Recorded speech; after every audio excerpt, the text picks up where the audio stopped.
Hi guys, welcome back to mister rice அவர். இன்னைக்கு நான் உங்களுக்காக ஒரு பயங்கரமான படத்தை எடுத்துட்டு வந்திருக்கிறேன். அதுவும் கண்டிப்பாக இந்த படத்தை எல்லாருமே பார்க்கணும். முக்கியமாக பொண்ணுங்க வந்து இந்த படத்தை பார்க்கணும். ஸோ ஒன்லைனர் என்னன்றதை ரொம்பவே ஷார்ட்டாக சொல்லிட்டேன். என்னன்னா, ஒரு 3 பொண்ணுங்களை ஒரு சைக்கோ வந்து கடத்தி ஒரு ரூமுக்குள்ள வந்து அடைச்சு போட்டுடுறான். 1 வருஷம் இல்லை, 2 வருஷம் இல்லை, பல வருஷம் அவங்க அந்த ரூமுக்குள்ளே மாட்டிக்கிறாங்க. ஸோ அந்த ரூமுக்குள்ள இருந்து தப்பிக்கிறதுக்காக அவங்க நிறைய முடிவுகள் எடுக்கிறாங்க. இருந்தாலும் தப்பிக்க முடியாமல் போகுது. ஸோ கடைசியில் அவங்க எப்படி தப்பிச்சாங்க, என்ன பண்ணாங்க அப்படின்ற கதையை வந்து பயங்கரமாக எடுத்திருப்பாங்க. அதுவும் இன்னும் சொல்ல போனா இது உண்மைக்குமே நடந்த ஒரு கதை. ஸோ உண்மைக்குமே நடந்த கதை எப்படி இருக்கும், பயங்கரமா இருக்கும்ல. ஸோ அப்படி என்னதான் ஆச்சுன்ற கதையை சொன்ன கதை தான் 2015 வருஷம் ரிலீஸ் ஆன கிளீவ்லேண்ட் அப்டக்ஷன். சரி, வாங்க டைம் வேஸ்ட் பண்ணாம டைரக்டா படத்தோட கதைக்குள்ள போயிடலாம். ஸோ படத்தோட ஸ்டார்டிங்லேயே பார்த்தீங்கன்னா ஒரு அம்மாவையும் ஒரு சின்ன பையனையும் காமிக்கிறாங்க. இந்த அம்மா தான் அந்த படத்தோட ஹீரோயின். அது போக இவங்க எங்க இருக்கிறாங்கன்னா ஒகாயோல இருக்கிற கிளீவ்லேண்ட்ல தான் இருக்கிறாங்க. அது போக நம்ம ஹீரோயினுக்கு வந்து பார்த்தீங்கன்னா ரொம்பவே சின்ன வயசுல கல்யாணம் முடிச்சிட்டாங்க போல. அதுவும் ஹஸ்பண்ட் வேற சரி கிடையாது. இவங்க தான் எல்லாத்தையுமே பார்த்துக்கணுன்றதுக்காக ரொம்ப ரொம்ப கஷ்டப்படுறாங்க பையனை வளர்க்குறதுக்கு.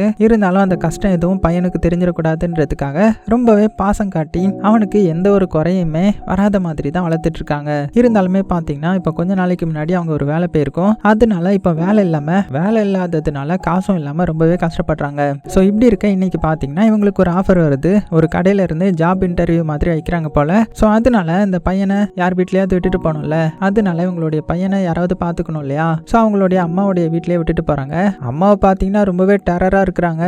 என்ன நீ உன்னுடைய பையனெல்லாம் நான் பார்த்துக்கணுமா, சீக்கிரமா போயிட்டு சீக்கிரமா வா, இல்லைனா பையனை தனியா வீட்டுக்கு போக சொல்லிவிடுவேன் அப்படின்னு சொல்லிட்டு கொஞ்சம் கராரா தான் பேசுறாங்க. இருந்தாலும் நம்ம ஹீரோயின் அதெல்லாம் சகிச்சுக்கிட்டு நேராக கடைக்கு போறாங்க இன்டர்வியூக்காக. ஸோ நல்லா ப்ரிப்பேர் ஆகிட்டு மெல்ல கடைக்குள்ள போறாங்க. ஸோ என்ன கடைன்னு பார்த்தா இந்த துணியெல்லாம் வாஷ் பண்ணுவாங்க இல்லையா, அந்த கடைக்கு தான் வேலைக்கு வந்திருக்கிறாங்க. அதுவும் வேலைக்கு இல்லை, இன்டர்வியூக்கு. ஸோ அந்த இன்டர்வியூ எடுக்கிற லேடி வந்து நீ என்ன படிச்சிருக்கிற, நீ இதுக்கு முன்னாடி என்ன வேலை பார்த்த அப்படின்னு தொணன்னு கொஸ்டின் கேட்டுட்டு இருக்காங்க. ஸோ நம்ம ஹீரோயின் வந்து பெருசா படிச்சிருந்திருக்க மாட்டாங்க. அதனாலேயே உனக்கு இந்த மாதிரியான வேலைலாம் கிடையாது அப்படின்னு சொல்லி ரிஜெக்ட் வேற பண்ணிட்டாங்க. என்னடா இது, இந்த கடையில கூட நம்மளை வேலைக்கு எடுத்துக்கலையே அப்படின்னு சொல்லிட்டு ரொம்பவே சோகமா பாவம் போல வீட்டுக்கு வந்து பார்த்தா அவங்க பையன் ஒரு சரக்கு பாட்டிலோட வச்சு விளையாடிட்டு இருக்கிறான். யாரா இது அவனுக்கு கொடுத்தா அப்படின்னு பார்த்தா சைட்ல தான் இவங்களுடைய அந்த டாக்ஸிக்கான ஹஸ்பண்ட் இருக்கிறாரு. ஃபுல்லா குடிச்சிட்டு இருக்கிறாரு. ஸோ ஹீரோயினை பொறுத்தவரை ரொம்பவே வெகுளித்தனமான கேரக்டர். ஏன்னா ரொம்பவே படிக்கல, அதனால அந்த மனுஷனை பார்த்தீங்கன்னா ஹீரோயினை போட்டு டார்ச்சர் பண்ண ஆரம்பிக்கிறான். எங்க போன, இவ்வளோ லேட்டா வந்திருக்கிற, வா அப்படி இப்படின்ற மாதிரி ஹீரோயினை பிடிச்சி இழுக்க ஆரம்பிக்கிறான். ஹீரோயின் வந்து எவ்வளவோ தடுத்து பார்க்குறாங்க. அந்த டைம்ல ஹீரோடைய பையன் வந்து என்ன பண்றீங்க அப்படின்னு சொல்லி பக்கத்துல வரும்போது நீ என்னடா பக்கத்துல வந்துட்டு இருக்க அப்படின்னு சொல்லி இந்த சின்ன பையனை தூக்கி அப்படியே எரிஞ்சிடுறான். அதுல அவனுக்கு பயங்கரமான அடிபட்டுருது. ஸோ இப்போ அடுத்தது ஹாஸ்பிட்டல்ல தான் காமிக்கிறாங்க. ஹீரோயின் வந்து டாக்டர் கிட்ட என்னுடைய பையனுக்கு என்னாச்சு அப்படின்னு பாவம் போல கேட்கும்போது, இங்க பாருமா உன்னுடைய பையனுக்கு கொஞ்சம் அடிபட்டிருக்குது, அவனை யாரோ அபியூஸ் பண்ணியிருக்காங்கன்னு நினைக்கிறேன். ஸோ எனக்கு இன்னமும் ஓமல தான் சந்தேகமா இருக்குது, சின்ன பையனை போட்டு அடிச்சிட்டு இருக்கியா, ஸோ இதை வந்து நான் சோசியல் சர்வீஸ்ல வந்து சொல்லணும். அவங்க எல்லாருமே உன்னை விசாரிச்சு நீ இந்த குழந்தைய வளர்க்குறதுக்கு தகுதியானவளா இருந்தால் மட்டும்தான் உனக்கு குழந்தைய தருவாங்க அப்படி இப்படின்னு சொல்லிட்டே இருக்க ஹீரோயின் வந்து எவ்வளோ சொல்லி பார்க்குறாங்க. நான் பண்ணல, அவன் கீழே விழுந்துட்டான் அப்படின்னு பொய்யெல்லாம் சொல்ல ட்ரை பண்ணுறாங்க. இருந்தாலும் வேலைக்கே ஆகல, பையனை பிரிச்சுட்டு போயிடுறாங்க. ஸோ ஹீரோயினுக்கு ரொம்பவே கஷ்டமாயிடுது. அப்படியே சீன் கட் பண்ணிட்டு கொஞ்ச நாள் கழிச்சு காமிக்கிறாங்க. நம்ம ஹீரோயின் வந்து அவளுடைய ஸ்கூல் ஃப்ரெண்ட் ஒருத்திக்கிட்ட உட்காந்து பேசிட்டு இருக்கிறா. இந்த மாதிரி எனக்கு வாழ்க்கை ஃபுல்லுமே கஷ்டமா இருக்குது. நான் என்னுடைய அம்மாவுடைய வீட்டில் இருந்து இப்போ வெளியில வந்துட்டேன். இப்போ என்னுடைய கசின் வீட்டில் தான் தங்கிட்டு இருக்கிறேன். அது போக என்னுடைய பையனை சீக்கிரமா நான் மீட் எடுக்கணும். இன்னும் கொஞ்சம் நாளா கோர்ட் ஹியரிங் இருக்குது. ஸோ அங்கே போய் நான் பேசினா என்னுடைய பையனை கொடுத்துருவாங்க அப்படின்னு சோகமா சொல்றா. ஸோ அந்த ஃப்ரெண்டு பொண்ணும் பார்த்தீங்கன்னா ஆறுதல் சொல்லிட்டு இருக்கும்போது கரெக்டாக அந்த ஃப்ரெண்டு பொண்ணுடைய அப்பா வந்துடுறாரு. சரி நான் போயிட்டு வரேன், ஃப்ரீயா இருந்தா எங்க வீட்டு பக்கம் வா அப்படின்னு சொல்லிட்டு அந்த ஃப்ரெண்டு பொண்ணும் கிளம்பிட்டுறா. இப்போ அடுத்த சீன்ல நம்ம ஹீரோயின் வந்து அந்த கோர்ட் ஹியரிங் இருக்குது இல்லையா, ஸோ அதுக்கு வந்து பக்காவா ரெடி ஆயிட்டு இருக்காங்க. ஹீரோயின் வந்து பெருசா படிச்சது இல்லைன்றதுனால ஹீரோயினுக்கு அந்த அளவுக்கு நாலேஜும் இருக்காது. ஸோ அப்படியே அப்பாவியா தான் இருப்பாங்க. ஒரு பேப்பர்ல தான் எழுதி வச்சு என்ன சொல்லணும் ஏது சொல்லணும்ன்ற மாதிரிலாம் ரீட் பண்ணிட்டு இருக்காங்க. அது போக இன்னும் 3 மணி நேரத்துல கோர்ட்டுக்கு போய் ஆகணும். ஸோ அம்மாவுக்கு கால் பண்றேன், அம்மா என்ன கோர்ட்டுக்கு கொண்டு போய் விடுங்கன்ற மாதிரி. ஆனா அந்த இர்ரெஸ்பான்சிபிளான அம்மா என்ன சொல்றாங்கன்னா, என்ன நீ என்னால அங்க போக முடியாது, எனக்கு கொஞ்சம் வேலை இருக்குது, நீயே எப்படியாவது பஸ் பிடிச்சி ஏறி போயிடு அப்படின்ற மாதிரி கொடூரமான பதில் சொல்றாங்க. ஸோ ஹீரோயினுக்கு என்ன பண்றதுன்னே தெரியல. ஏன்னா இன்னும் 3 மணி நேரம் தான் இருக்குது. அதனால எங்க போறது என்ன பண்றது அப்படின்னு தெரியாம அந்த ஊருக்கு அப்படியே நடந்தே போறாங்க. எப்படியோ ஒரு வழியா அது பக்கத்துல வந்துட்டாங்க. ஸோ இங்க இருந்து இப்போ கோர்ட்டுக்கு எப்படி போறதுன்னு தெரியல. அதனால அந்த ஸ்ட்ரீட் ஃபுல்லா சுத்தி பார்த்துட்டு ஒரு கடைக்குள்ள வந்து இந்த லொகேஷனுக்கு எப்படி போறதுன்னு உங்களுக்கு தெரியுமா, வழி சொல்ல முடியுமா அப்படின்னு வந்து கேட்டுட்டு இருக்க அந்த மனுஷனும் என்னம்மா இதுவா, இது எனக்கு தெரியலையேன்ற மாதிரி சொல்லிடுறாரு. அப்போ அந்த இடத்துக்கு இந்த ஃப்ரெண்டு பொண்ணுடைய அப்பா இருக்காரு இல்லையா, அவர் வந்து வராரு. அவர் வந்து நம்ம ஹீரோயின் கிட்ட பேச்சு கொடுத்து இந்த அட்ரஸா, இது போறதுக்கு எப்படியும் ஒரு 45 நிமிஷம் ஆகுமே அப்படின்னும் போது என்னது 45 நிமிஷமா, இன்னும் இன்னும் 30 நிமிஷத்துல நான் கோர்ட்ல இருக்கணுமே, என்ன பண்றது அப்படின்னு புலம்ப ஆரம்பிக்கிறாங்க. அதாவது வெகுளித்தனமா பதில் சொல்றாங்க. ஸோ இதை பயன்படுத்திக்கிட்ட அந்த ஏரியல் பார்த்தீங்கன்னா, பேர் ஏரியல் என்ன சொல்றேன்னா, இந்த மாதிரி நான் அந்த சைடு தான் போறேன், வேணா என் வண்டியில இருக்கிறீங்களா, நான் உன்னை ட்ரா பண்ணிக்கிறேன் அப்படின்னும் போது ஹீரோயினுக்கு இதை தவிர இப்போ வர வழி இல்லை இல்லையா, அதனால சரிங்க நான் வரேன் அப்படின்ற மாதிரி சொல்லிடுறா. ஸோ கார்ல வந்து ஏறி உட்காந்ததுமே, ஐயோ இப்பதான் எனக்கு ஞாபகம் வருது, என்னோட வீட்டில் வந்து டாக் வந்து குட்டி போட்டுருச்சு, அம்மா உங்க பையனுக்கு டாக்னா பிடிக்குமான்ற மாதிரி கேட்கும்போது ஹீரோயினும் பிடிக்குமே அப்படின்ற மாதிரி சொல்ல, அப்படியா அப்படின்னா என்னுடைய வீட்டுக்கு போய் நம்ம இந்த டாக் பப்பீஸை வந்து ஒன்று எடுத்துட்டு வந்துருமா, ஏன்னா நிறைய குட்டி இருக்குது, யாருக்கிட்ட கொடுக்குறதுனே தெரியல, உங்களுடைய பையனுக்கு ஒன்று கொடுங்களேன் போது, இல்லைங்க அதெல்லாம் வேணாம், நம்ம இப்போ கிளம்பலாமே அப்படின்னும் போது, அட கொஞ்சம் வெயிட் பண்ணுங்க, வீடு பக்கத்துல தான் இருக்குது, டக்குன்னு எடுத்துட்டு வந்துடும், அதுக்கப்புறம் எப்படியும் உங்க பையனை கூட்டிட்டு வர போறீங்க, பையனுக்கு ஏதாவது சர்ப்ரைஸ் பண்ணணும்ல அப்படி இப்படின்னு இந்த ஏரியல் பாத்தீங்கன்னா மண்டையை கழுவி ஹீரோயினை நைஸா அவனுடைய வீட்டுக்கு கூட்டிட்டு வந்துடுறான். ஹீரோயினுக்கு ஃபர்ஸ்ட் கம்ஃபர்ட்டாவே இல்ல, வெளியே தான் நாயும் கட்டி போட்டிருக்காங்க. உடனே என்ன சொல்றேன்னா, மேலதான் இருக்குது பப்பிய, வேகமா எடுத்துட்டு வந்துடும், உள்ள வாங்க வந்து எடுங்க அப்படின்ற மாதிரி நைஸா வீட்டுக்குள்ள கூட்டிட்டு போறான். ஹீரோயினுக்கு ஒரு மாதிரி இருக்குது, இருந்தாலும் மெதுவா வீட்டுக்குள்ள போறாங்க. இந்த ரூம்குள்ள அவங்க இங்கதான் இருக்குது பாருங்க அப்படின்னு ஹீரோயினுடைய வெகுளித்தனத்தை யூஸ் பண்ண இவன் ஹீரோயின் ஒரு ரூம்குள்ள வந்ததுமே வேகமா கதவை மூடிடுறான். இதை நோட் பண்ண ஹீரோயின் பயந்து வேகமா ஜன்னல் வழியா எஸ்கேப் ஆகலாமா அப்படின்னு பாக்குறாங்க. ஆனா அதுக்குள்ள அவன் வந்து நம்ம ஹீரோயினை கையை கட்டி காலை கட்டி எங்க ஓட பாக்குற அப்படின்னு சொல்லி கைத்துலயா தொங்கி மேல இழுத்துறான். அவ்வளவுதான், ஹீரோயினுக்கு என்ன பண்றதுன்னே தெரியல. அது போக அவளுடைய வாயில சாக்ஸை திணிச்சு அதுக்கு மேல ஒரு டேப்பையும் ஓட்டிடுறான். ஸோ ஹீரோயினுடைய கண்ணாடி கீழே கிடக்கும், அதையும் காலை வச்சு மிதிச்சிடுறான். எவ்வளவு கஷ்டமா இருக்கும் பாருங்க ஹீரோயினுக்கு, ரொம்பவே கஷ்டப்படுறாங்க. ஏன்னா இன்னும் கொஞ்ச நேரத்துல அந்த கோட் வேற இருக்குது இல்லையா, ஸோ என்ன பண்ண போறான்னு தெரியல. கெஞ்சி வா சைக்கிளே, என்னை விட்டுருங்க, என்னுடைய பையனை நான் பார்க்க போகணும், அவன் கூட வரணும் அப்படின்ட்டு எவ்வளவோ கெஞ்சி பாப்பா. ஆனா விடுற மாதிரி இல்ல. உடனே பர்ஸ் எடுத்து பாக்குறான், உள்ள பையனுடைய போட்டோ இருக்கும், அது போக இவளுடைய ஐடி இருக்கும், அதுல 21 வயசுன்ற மாதிரி போட்டிருக்க. ஓ 21 வயசு தான் ஆகுதா, என்னுடைய ஒய்ஃபை பல வருஷத்துக்கு முன்னாடி என்னை விட்டுட்டு போயிட்டா, நான் தனிமையில எவ்வளவு கஷ்டப்பட்டேன் தெரியுமா, இப்ப எனக்கு துணைக்கு நீ வந்துட்ட அப்படின்னு சொல்லிட்டு அவளுடைய பையனுடைய போட்டோ இருக்கும்ல, அதை துண்டு துண்டா கிழிச்சு போட்டுறான். அவ்வளவுதான், ஹீரோயினால இப்போ எதுவுமே பண்ண முடியல. அதுக்கப்புறம் ஹீரோயினை லாக் பண்ணிட்டு அங்க இருந்து வெளியில வந்துட்டான். சோ இங்க நம்ம ஹீரோயின் பாத்தீங்கன்னா பயங்கரமா கத்திட்டு இருக்காங்க, யாராவது என்ன காப்பாத்துங்க, அதாவது கத்த முடியல, அப்படியே முழுங்கிட்டு இருக்காங்க. ஆனா யாருக்குமே இந்த சத்தம் கேட்கல. அப்படியே ஒரு 2 நாளும் ஆகுது, நம்ம ஹீரோயின் அப்படியே தான் கட்டி போட்டிருக்கான். அதே டைம்ல ஹீரோயினுடைய அம்மாவும் பாத்தீங்கன்னா போலீஸ் கிட்ட கம்ப்ளைண்ட் பண்ணிருப்பாங்க. சோ போலீஸ் வந்து அதிகமா விசாரிக்கும் போது அம்மா என்ன சொல்றாங்கன்னா, இந்த மாதிரி அவ எங்கேயாவது ஓடி போயிருப்பா, அவ அந்த எண்ணத்துல தான் இருந்தா அப்படி இப்படின்ற மாதிரி ரொம்பவே இதுவும் ஆன்சர் பண்ணிட்டாங்க. இதனால போலீஸும் பாத்தீங்கன்னா பெருசா எந்த ஒரு ஆக்ஷனும் எடுக்கல. ஆனா இங்க நம்ம ஹீரோயின் வந்து எவ்வளவு கஷ்டப்பட்டுட்டு இருக்காங்க இல்லையா, அவளால நகர கூட முடியல, அந்த அளவுக்கு கட்டி போட்டு வச்சிருக்கான். பாத்ரூம் கூட போக முடியாத அளவுக்கு கொடூரத்தை அனுபவிக்கிறாங்க. சோ அப்படியே 3 நாளும் போகுது. கடைசி அந்த கொடூரமானவன் வரான் ஏரியல். உள்ள வந்து கொஞ்சம் சாப்பாட்டை எடுத்துட்டு வந்திருப்பான். சோ ஹீரோயின் கிட்ட வந்து அந்த பர்கரை கொடுத்து பாக்குறான். ஆனா நம்ம ஹீரோயின் எப்படி சாப்பிடுவாங்க, சாப்பிட மாட்டாங்க.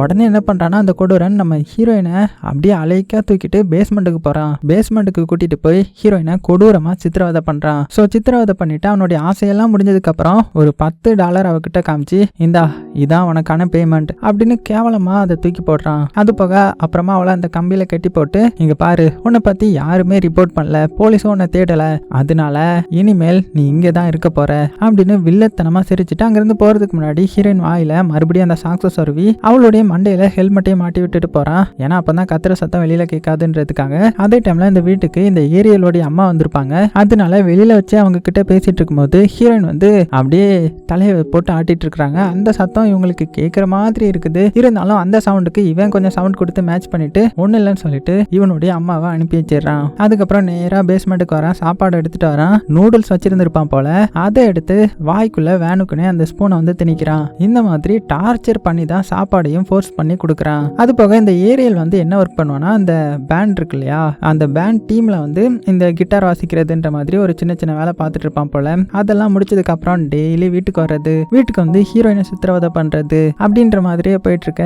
ஒரு நாள் பாத்தீங்கன்னா மறுபடியும் நம்ம ஹீரோயினை ரொம்பவே கொடூரமா சித்திரவதை பண்ணிட்டு இருக்கும்போது திடீர்னு இந்த ஏரியல் பாத்தீங்கன்னா அழ ஆரம்பிச்சிடுறான். ஸோ இதை பயன்படுத்தின நம்ம ஹீரோயின் வந்து, இங்க பாரு உன்கிட்ட எந்த ஒரு பிரச்சனையும் கிடையாது, நீ இவ்வளவு நாள் தனிமையா இருந்திருக்கல்ல, அதனால தான் உனக்கு இப்படி எல்லாம் தோணி இருக்குது. ஸோ என்னை விட்டுரு, நான் வெளியில போய் யாருக்கிட்டையும் சொல்ல மாட்டேன், உன்னை யாருக்கிட்டையும் போட்டு கொடுக்க மாட்டேன்ற மாதிரி சொல்ல, அவனும் பாத்தீங்கன்னா ஆமா நான் பண்றது தப்பு தான், எல்லாமே என்னுடைய அப்பாவால தான், என்னுடைய அப்பா தான் என்னை இப்படி கொடூரமா வளர்த்தாரு, என்னை நிம்மதியாவே இருக்க விடல, அதனால தான் நானும் இப்படி மாறிட்டனோ என்னமோ அப்படின்னு அவன் ஃபீல் பண்ணி பேசிட்டு இருக்க.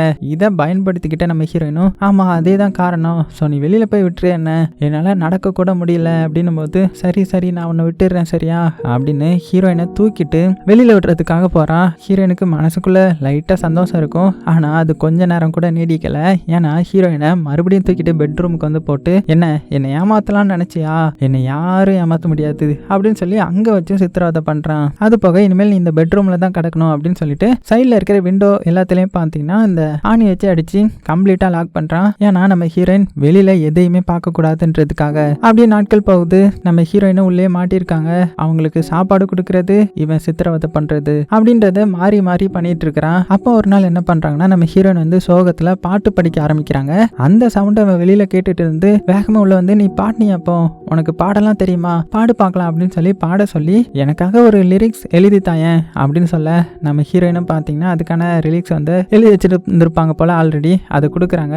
அதை பார்த்ததுமே இவன் பயங்கர கோமாயிட்டான். இவனை பத்தி கழுவி ஊத்திருக்காங்க. அப்புறம் என்ன ஹீரோயினை பயங்கரமா போட்டு திட்டி உனக்குலாம் வேணும்டி இன்னுமே அப்படின்னு சொல்லி அவளுடைய கை காலெல்லாம் லாக் பண்ணிட்டு அங்கிருந்து வெளியில போறான். அதே டைம்ல பாத்தீங்கன்னா அந்த வீட்டுக்கு யாரோ வந்திருக்காங்க. யாருன்னு வந்து பார்த்தா அந்த எமிலி பொண்ணு தான். அதான் அந்த ஏரியலோடைய பொண்ணு. அவ வந்து அவளுடைய ஃப்ரெண்ட்ஸ் எல்லாம் வீட்டுக்கு கூட்டிட்டு வந்திருப்பா பார்ட்டி என்ஜாய் பண்றதுக்காக. ஸோ இங்கே தான் பார்ட்டி போல.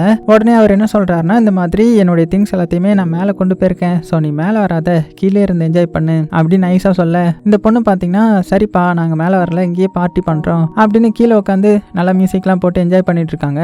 இதை தெரிஞ்சுக்கிட்ட நம்ம ஹீரோயின் வந்து இந்த வீட்டுக்கு யாரோ வந்திருக்காங்க, ஸோ அவங்க ஹெல்ப் பண்ண வாய்ப்பு இருக்கு அப்படின்னு சொல்லிட்டு பயங்கரமா கட்டிலெல்லாம் போட்டு ஆட்ட ஆரம்பிக்கிறாங்க. இதை வந்து கீழே இருந்து அந்த பொண்ணு வந்து நோட் பண்ணிடுறா. என்னப்பா மேலே ஏதோ சத்தம் கேட்குதே அப்படின்னும் போது அதுவாமா அது இந்த நாய் வந்து குட்டி போட்டிருக்குல்ல மேலே வந்து போட்டிருக்கேன், அதான் கத்திட்டு ஆட்டிட்டு இருக்குது போல. ஸோ நீங்க என்ஜாய் பண்ணுங்க, நான் பாத்துக்கிறேன் அதை அப்படின்னு சவுண்ட் எல்லாம் கூட்டி வச்சுட்டு சமாளிச்சுட்டு அங்கிருந்து வந்துட்டான். அப்படியே நாட்களும் போகுது. நம்ம ஹீரோயினுடைய ஹெல்த் வந்து ரொம்பவே மோசமாயிடுச்சு. ஆனா ஒன்னே ஒன்று தான் நம்ம ஹீரோயின் மனசுக்குள்ள நினைச்சுக்கிறாங்க, எப்படியாவது நம்ம இங்க இருந்து தப்பிப்போம், எப்படியாவது நம்மளுடைய பையனை பார்க்கலாம், இதெல்லாம் சீக்கிரமாவே முடிஞ்சிடும் அப்படின்னு மனசுக்குள்ள நினைச்சு வச்சுக்கிறா. அது போக எப்பெல்லாம் கஷ்டம் வருதோ அப்பெல்லாம் அவனுடைய பையனை பத்தி தான் நினைச்சு பாப்பா. பையன் கூட இருக்கிற மாதிரி, பையனை நல்லா பாத்துக்கிற மாதிரி. அப்படியே நாட்களும் போகுது. கொஞ்ச நாள் பாத்தீங்கன்னா இந்த ஏரியல் கொஞ்சம் சந்தோஷமா இருப்பான் போல. அதனால ஹீரோயினுக்காக ஒரு பப்பியையும் வாங்கி வந்து கொடுக்குறான். ஸோ பப்பியை பார்த்ததுமே ஹீரோயினுக்கு ரொம்பவே சந்தோஷம். ஏன்னா இவ்வளோ நாள் தனிமையில இருந்திருப்பாங்கல்ல, யாருமே பேசுறதுக்கு கூட ஆள் இருந்திருக்க மாட்டாங்க. இப்போ அந்த பப்பி வேற கிடைச்சதுனால பப்பி கூட பேசி டைம் ஸ்பெண்ட் பண்ணி விளையாடி அவங்களுடைய மைண்ட் இப்போ கொஞ்சம் ரிலாக்ஸ் ஆகுது. ஆனா அந்த கொடூரன் ஒரு நாள் கூட டைம் விட மாட்டான். எல்லா நாளும் வந்து ஹீரோயினை போட்டு டார்ச்சர் பண்றதே வேலையா வச்சுப்பான். இப்படி இருக்க ஒரு நாள் பாத்தீங்கன்னா ஹீரோயினை ஒழுங்கா லாக் பண்ணாம சரி நான் வேலைக்கு போயிட்டு வரேன், அமைதியா இருக்கணும் சரியா அப்படின்னு சொல்லிட்டு கிளம்பிட்டான். அவன் வந்து அதை நோட் பண்ணல போல. நான் ஹீரோயின் நோட் பண்ணிக்கிட்டாங்க. உடனே கையை நைஸா கலட்டிட்டு அவங்களுக்கு பிடிச்ச அந்த டாகியையும் தூக்கிட்டு மெதுவா மாடியில இருந்து கீழே வராங்க. நல்ல வேலை தப்பிக்க போறோம் அப்படின்னு சந்தோஷப்படுறதுக்குள்ளேயே சைட்ல இருந்து அவன் வந்துடுறான். ஸோ ஆக்சுவலா அவன் வேணும்னே தான் அப்படி பண்ணியிருந்திருப்பான் போல. எதுக்குன்னா ஹீரோயின் தப்பிக்காளா இல்லைன்னா இந்த வீட்டிலேயே நமக்கு லாயல்ட்டியா இருக்காளா அப்படின்னு செக் பண்றதுக்காக தான். ஆனா ஹீரோயின் வந்து இப்படி வெளியில தப்பிக்க ட்ரை பண்ணிட்டாங்க இல்லையா, அதனால கொடூரமானவன் என்ன பண்றான்னா ஹீரோயின் முன்னாடியே ஹீரோயினுக்கு பிடிச்ச அந்த பப்பி இருக்கும்ல அதை வந்து கொடூரமா கொலை பண்ணிட்டான். இனிமேல் நீ தப்பிக்க ட்ரை பண்ணா உனக்கும் இதே கதை தான்ற மாதிரி மிரட்ட ஹீரோயினுக்கு வந்து கஷ்டம் தாங்க முடியல. அவளுக்கு பிடிச்சது அந்த பப்பியை இப்படி கொன்னதுனால ரொம்ப ரொம்ப ஃபீல் பண்ணி அழ ஆரம்பிக்கிறான். அப்படியே கொஞ்சம் மாசம் போகுது. திடீர்னு இந்த ஏரியல் பாத்தீங்கன்னா இன்னொரு பொண்ணை பிடிச்சிட்டு வந்திருக்கான். ஸோ இந்த பொண்ணுடைய பேர் வந்து அமாண்டா பெரி. இந்த மாதிரி ஹீரோயின் மாதிரி பிடிச்சிட்டு வந்திருப்பான் போல. அது போக டிவி எல்லாத்துலயுமே அமாண்டாவா காணோம், அவ எங்க போனான்னு தெரியல அப்படின்ற மாதிரி தான் நியூஸ் வந்து பரவிட்டு இருக்குது. ஸோ கண்டிப்பா போலீஸ் வந்து இன்வெஸ்டிகேஷனா ஸ்டார்ட் பண்ணிருப்பாங்க இல்லையா, ஸோ நம்ம சீக்கிரமா தப்பிச்சிடலாம் அப்படின்னு நம்ம ஹீரோயின் நினைச்சுக்கிறா. ஆனா அந்த அமாண்டா பொண்ணையும் பாத்தீங்கன்னா அந்த கொடூரமானவன் ஃபோர்ஸ் பண்ணி உள்ள கூப்பிட்டு வந்து ஹீரோயின் கண்ணு முன்னாடியே பயங்கரமா சித்திரவதை பண்றான். அந்த பொண்ணு வந்து ரொம்பவே பயந்து போயிருக்கிறா. அதனால நம்ம ஹீரோயின் வந்து அந்த பொண்ணு கிட்ட பேச ட்ரை பண்ண, ஆனா அவ வந்து பதிலுக்கு ஒண்ணு கூட பேசல. ஏன்னா ரொம்பவே பயந்து போயிருக்கிறா. அப்படியே மறுபடியும் மாசங்கள் போகுது. நம்ம ஹீரோயின் வந்து பிரெக்னென்ட் ஆயிட்டா, அதுவும் அந்த கொடூரமானவனுக்கு. ஸோ இதை பார்த்து அவ வந்து கண்டிப்பா இது தெரிஞ்சா அந்த பைத்தியக்காரன் என்ன வேணாலுமே பண்ணுவான் அப்படின்னு மறைக்க ட்ரை பண்ண. ஆனா ஒரு நாள் அவன் என்ன பண்றானா ஹீரோயின் கிட்ட மறுபடியும் தப்பா நடக்கலான்னு வரும்போது ஹீரோயினுடைய வயித்தை பார்த்துறான். என்னது இது வயிறு குண்டா இருக்கு, ஓ ஒருவேளை பிரெக்னென்ட் ஆயிட்டியா, என்னையே ஏமாத்த பார்த்துட்டல, அந்த குழந்தை இங்கெல்லாம் பிறக்க கூடாது அப்படின்னு சொல்லிட்டு என்ன பண்றானா வேகமா வெளியில போறான். வெளியில போய் தம்பிள்ஸ் எடுத்துட்டு வரான். எடுத்துட்டு வந்து ஹீரோயினை அடிக்க வரான். ஹீரோயின் வந்து ஒரு இதை காமிச்சு கிட்ட வராதான்னு மிரட்டுறாங்க. ஆனா என்ன பண்ண முடியும், அவங்களால ஒண்ணுமே பண்ண முடியல. இந்த கொடூரமானவன் தம்பிள்ஸ் எடுத்து வேகமா வயித்துல அடிக்கிறான். அவ்வளவுதான், அவங்களுடைய கரு வந்து கலைஞ்சிருது. பயங்கரமா ரத்தம் வந்து ப்ளீட் ஆகுது. இருந்தாலுமே அவனுக்கு இறக்கம்ன்றது சுத்தமா கிடையாது போல. செத்தாலும் பரவாயில்லன்ற மாதிரி தான் இந்த மாதிரி எல்லாம் பண்ணிட்டு இருக்கிறான். அப்படியே கொஞ்சம் வாரங்கள் போகுது. திடீர்னு பாத்தீங்கன்னா அவன் வந்து ஹீரோயினுடைய செயின்ஸ் எல்லாத்தையுமே அன்லாக் பண்றான். எதுக்காகனா பேக் யார்ட்ல இவனுக்கு ஏதோ ஒரு ஹெல்ப் தேவைப்படுது போல. அதுக்கு தான் ஹீரோயினை கூப்பிடுறான். ஹீரோயினுக்கு மாஸ்க் கண்ணாடி எல்லாம் எல்லாம் போட்டு மெதுவா கீழே கூட்டிட்டு போறான். கீழே கூப்பிட்டு போய் அவன் ஏதோ ஒர்க் பண்ணிட்டு இருக்க அந்த ஒர்க்குக்கு ஹீரோயின் வந்து யூஸ் பண்ணிக்கிறான். ஹீரோயினும் அமைதியா அதை பண்ணிட்டு இருக்காங்க. அந்த டைம்ல பக்கத்து வீட்டுக்காரங்க போற மாதிரி இருக்குது. உடனே அவங்க கிட்ட நம்ம ஹீரோயின் வந்து எனக்கு ஹெல்ப் பண்ணுங்க அப்படின்னு சிக்னல் எல்லாம் காமிக்க, இருந்தாலும் இந்த ஏரியல் அதையும் சமாளிச்சு அவரை வந்து உள்ள அனுப்பிடுறாரு. இருந்தாலும் அவருக்கு தெரிஞ்சிருக்குன்ற மாதிரி ஹீரோயினுக்கு ஒரே நம்பிக்கை. அதனால எப்போ போலீஸ் வரும் அப்படின்னு வீட்டு கதவுல காதை வச்சு வெயிட் பண்ணிட்டு இருக்கும்போது போலீஸ்காரோடைய சைரன் சத்தம் கேக்குது. அவ்வளவுதான், ஹீரோயினுக்கு ரொம்ப சந்தோஷம், நம்ம தப்பிக்க போறோம்டா அப்படின்னு பார்த்துட்டு இருக்கும்போது தான் தெரியுது போலீஸ் வந்தது ஹீரோயினை காப்பாத்த இல்ல, பக்கத்து வீட்டுல ஏதோ ஒரு சண்டை போல அதுக்காக தான் வந்திருக்கிறாங்க.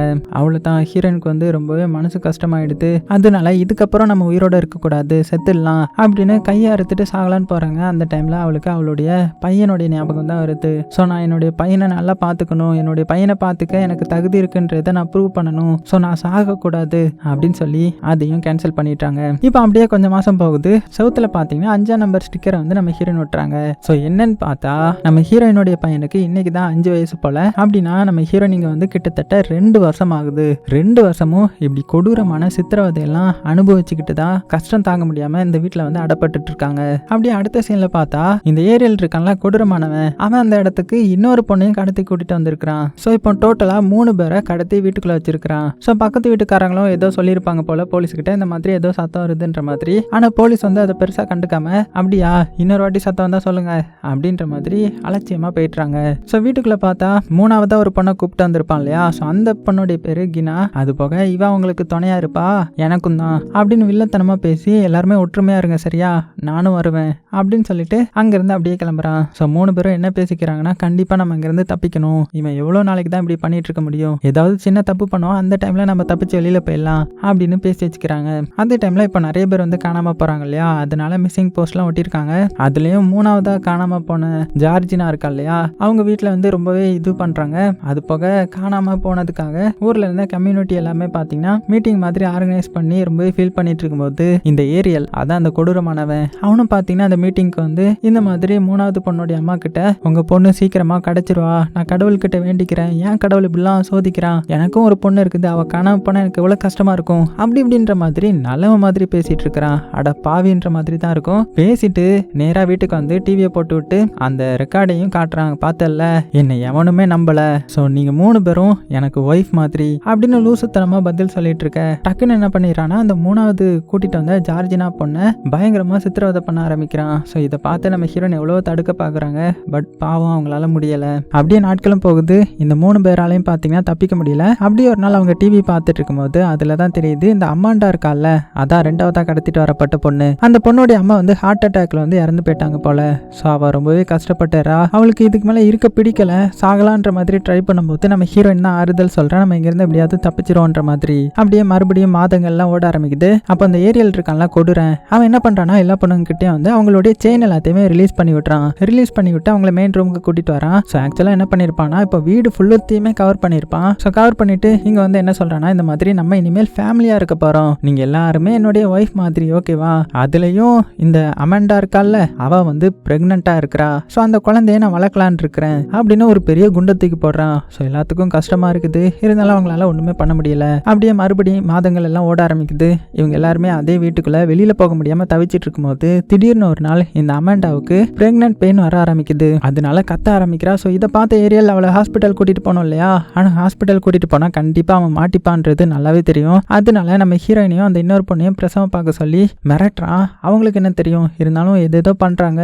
அந்த பொண்ணும் வழியில கத்துறா. ஸோ சத்தம் வந்து வெளியில கேட்டக்கூடாதுன்றதுக்காக சவுண்டையும், அதாவது மியூசிக் சவுண்ட் எல்லாத்தையுமே ஏற்றி வச்சுக்கிறான். கடைசியா ஒரு வழியா இவனுக்கு ஒரு குழந்தையும் பிறக்குது. ஸோ அந்த கொடூரமானவன் அந்த குழந்தைய கையில எடுத்து என்ஜாய் பண்ண ஆரம்பிக்கிறான். ஆனா மத்த எல்லாருமே கஷ்டப்படுறாங்க. இந்த பொண்ணு இந்த மாதிரி ஒரு இடத்துல வந்து பிறந்துட்டாலே எவ்வளவு கஷ்டப்பட போகுதோ அப்படின்னு சொல்லிட்டு ரொம்ப ரொம்ப ஃபீல் பண்றாங்க. இப்போ அப்படியே நமக்கு ஒரு மாண்டேஜ் சீன் காமிக்கிறாங்க.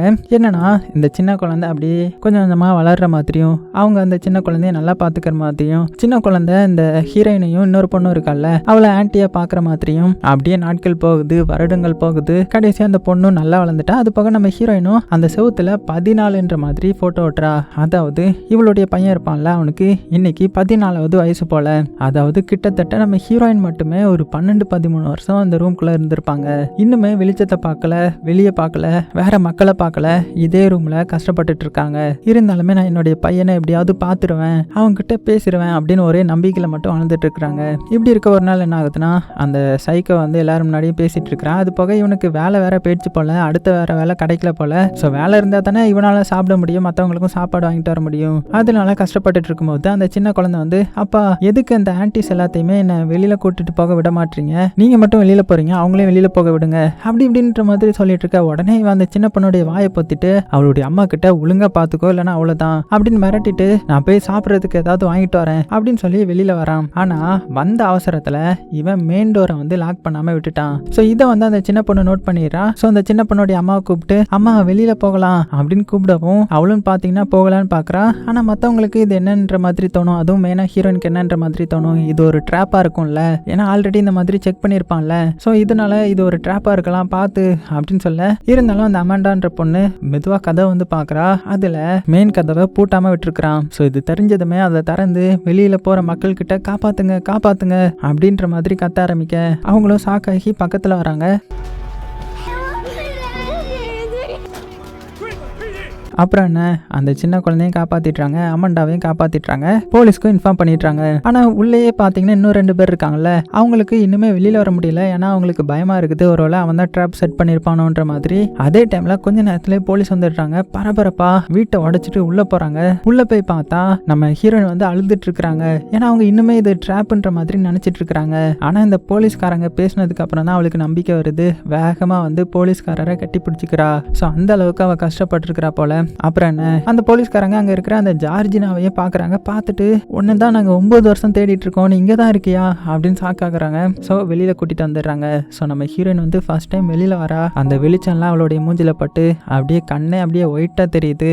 இருந்தாலும் சந்தோஷம், அவ்வளோ சந்தோஷம். ஏன்னா பல வருஷம், கிட்டத்தட்ட 10 வருஷத்துக்கு மேல இவ அந்த ரூம்குள்ளே இருந்திருக்கா இல்லையா. ஸோ அவளால வெளியில வந்ததை தாங்கவே முடியல, அந்த அளவுக்கு சந்தோஷமா இருக்கிறா. அவளுடைய பையனை பார்க்க போறோன்ற இன்னொரு சந்தோஷம் வேற. அது போக நம்ம ஹீரோயின் அதுக்கப்புறம் 3 பேரை மீட் எடுத்தாங்க இல்லையா, அவங்கள செக் பண்ணணும்ன்றதுக்காக ஹாஸ்பிட்டல் கூட்டிட்டு வந்துடுறாங்க. ஸோ இப்போ அந்த நாடே பத்திக்கிட்டு எரியுது. நியூஸ் சேனல் எல்லாத்துலயுமே இதை தான் போட்டுட்டு இருக்காங்க. அந்த சைக்கோவை பத்தி பயங்கரமா கிழிச்சிட்டு இருக்காங்க. கண்டிப்பா அவனை கொல்லணுன்ற மாதிரி பேசிட்டு இருக்க. இந்த சமயத்துல நம்ம ஹீரோயினும் பாத்தீங்கன்னா அப்படியே கண்முழிக்கிறா. ஸோ அடுத்த நாள் காலையில கண்முழிச்சதுமே, நான் என்னுடைய பையன் கிட்ட போகணும் அப்படின்ற மாதிரி தான் ஃபர்ஸ்ட் பேசுறாங்க. அது போக நியூஸ்ல எல்லாம் பார்த்தா இன்னும் 2 பேர் இருப்பாங்கல்ல, அந்த பொண்ணுங்க 2 பேருமே அவங்களுடைய ஃபேமிலி கூட சேர்ந்துட்டாங்க. ஆனா நம்ம ஹீரோயின் மட்டுமே இன்னுமே சேரல. ஏன்னா இவளுடைய பையன் எங்க இருக்கான்றதே இவளுக்கு தெரியாது. அந்த டைம்ல அந்த இடத்துக்கு ஒரு FBI ஆபீசர் வராரு. அவரு நம்ம ஹீரோயினுக்கு பிடிச்ச சாப்பாடுலாம் வாங்கி கொடுக்குறாரு. ஸோ இவ்வளவு நாள் மோசமான சாப்பாடை சாப்பிட்ட நம்ம ஹீரோயின் அதை வாயில வைக்கும் போது அப்படியே கண்ணுல இருந்து கண்ணீர் வந்துருது. அதே டைம்ல அந்த ஆபீசர் வந்து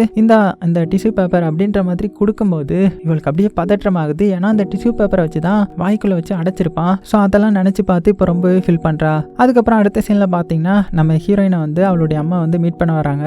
பட் இவ்வளோ வருஷமா அம்மா வந்து நம்மளை தேடல இல்லையா, அதனால அவளுக்கு அவளுடைய அம்மாவை பார்க்கவே விருப்பம் இல்லை. அப்படியே கொஞ்ச நாள் போகுது. நம்ம ஹீரோயின் வந்து ஹாஸ்பிட்டல் வந்து டிஸ்சார்ஜ் ஆக்கிடுறாங்க. அந்த FBI ஆஃபீஸர் தான் நம்ம ஹீரோயினுக்காக ஒரு ஹோட்டல் வந்து பார்த்து வச்சிருக்கிறாரு. அது போக அவர் என்ன சொல்றாருன்னா, இந்த மாதிரி உங்களுடைய பையனை கண்டுபிடிக்கல, ஆனா கண்டிப்பா சீக்கிரமா உங்களுக்கு கண்டுபிடிச்சு கொடுத்துட்றேன் அப்படின்னு ப்ராமிஸ் பண்றாரு. அப்படியே நாட்களும் போகுது. நம்ம ஹீரோயின் வந்து கடைசியா ஒரு பொண்ணு மாட்டிருப்பா இல்லையா, அதான் அந்த ஜார்ஜினா, அவளை மீட் பண்ணி 2 பேரும் பேசிக்கிறாங்க. ஸோ அவங்களுடைய சோக கதையெல்லாம் பகிர்ந்துக்கிறாங்க. கஷ்டமான நினைவுகள் எல்லாத்தையுமே பேசி 2 பேருக்கும் கண்ணீரே வந்துருது. இப்படி இருக்க அடுத்த நாள் ஆகுது. நம்ம ஆபீசர் வந்து வீட்டுக்கு வந்து என்ன சொல்றாருன்னா, இந்த மாதிரி உங்களுடைய பையனை ஒருத்தங்க தத்தெடுத்திருக்கிறாங்க, அவங்க வந்து அவங்களுடைய பையனை உங்ககிட்ட காமிக்க விருப்பம் இல்லைன்ற மாதிரி சொல்றாங்க. போட்டோ கூட உங்களுக்கு கொடுக்க கூடாதுன்னு சொல்லியிருக்கிறாங்க.